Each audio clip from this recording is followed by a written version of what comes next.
बानी पीटीआई और बुशरा बीबी की दौरानी इद्दत निकाह केस में सजा मुअत्तली की अपीलें मुस्तरद। 7 साल कैद की सजाएं बरकरार रहेंगी। दोनों मुल्जिमान के पास सजा मुअत्तली का कोई जवाज मौजूद नहीं। सेशन जज अफजल मजूका ने 10 सफ़हात पर मुश्तमिल तहरीरी फैसला जारी कर दिया।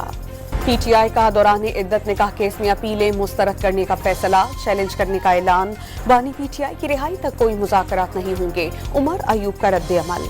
हुकूमत का अमरीकी करारदाद के खिलाफ करारदाद लाने का ऐलान। अंदरूनी मामलात में मुदाखलत की हरगिज़ इजाज़त नहीं दी जाएगी।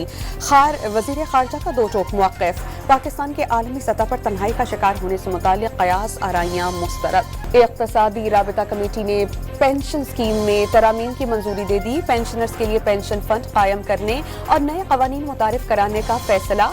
नए मुलाज़मीन के लिए कंट्रीब्यूटर पेंशन स्कीम लाई जाएगी। सुप्रीम कोर्ट में पीटीआई को इंतखाबी निशान की वापसी के लिए दरख्वास्त दायर। शहरी की जानिब से बल्ले का निशान और मखसूस नशस्तें देने की इस्तदा। चीफ जस्टिस और इलेक्शन कमीशन को फरीक बनाया गया। खैबर पख्तूनख्वा हुकूमत का 9 मई समेत दीगर वाक़यात की तहक़ीक़ात के लिए जुडिशल कमीशन बनाने का फैसला समरी मंजूरी के लिए काबीना के इजलास में पेश की जाएगी।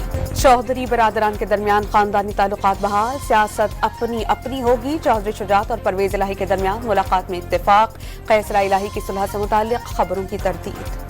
शीरी मज़ारी का नाम अदालती अहकामात के बावजूद एग्जिट कंट्रोल लिस्ट से न निकालने पर तौहीन अदालत केस की समाअत। इस्लामाबाद हाई कोर्ट ने वजारत दाखिला से कल तक रिपोर्ट तलब कर ली। गंदम किसान के हाथ से निकलते ही आटा महंगा होना शुरू हो गया। पंजाब में फी किलो आटा 10 रुपए महंगा। गुज़श्ता 10 रोज में 20 किलो आटे की कीमत 1570 रुपए से बढ़ाकर 1750 रुपए कर दी गई। बिजली के भारी बिलों से परेशान शहरियों को बिजली का नया झटका देने की तैयारियां। महाना फ्यूल एडजस्टमेंट कीमत में बिजली 3 रुपए 41 पैसे फी यूनिट महंगी करने की दरख्वास्त पर नेपरा में कल समाअत होगी। इस गर्मी में 18 घंटे बिजली की बंदिश बर्दाश्त नहीं। इंतहाई इक़दाम पर मजबूर न किया जाए। गवर्नर सिंह की के इलेक्ट्रिक को अपना क़िबला दुरुस्त करने की वार्निंग। और कराची के मुख्तलिफ इलाकों में बादल बरस पड़े। Sadar, Gulistan Jauhar, Gulshan Iqbal, Nazimabad, site area, Malir, new Karachi में बारिश। बाज़ इलाक़ात में शदीद आंधी।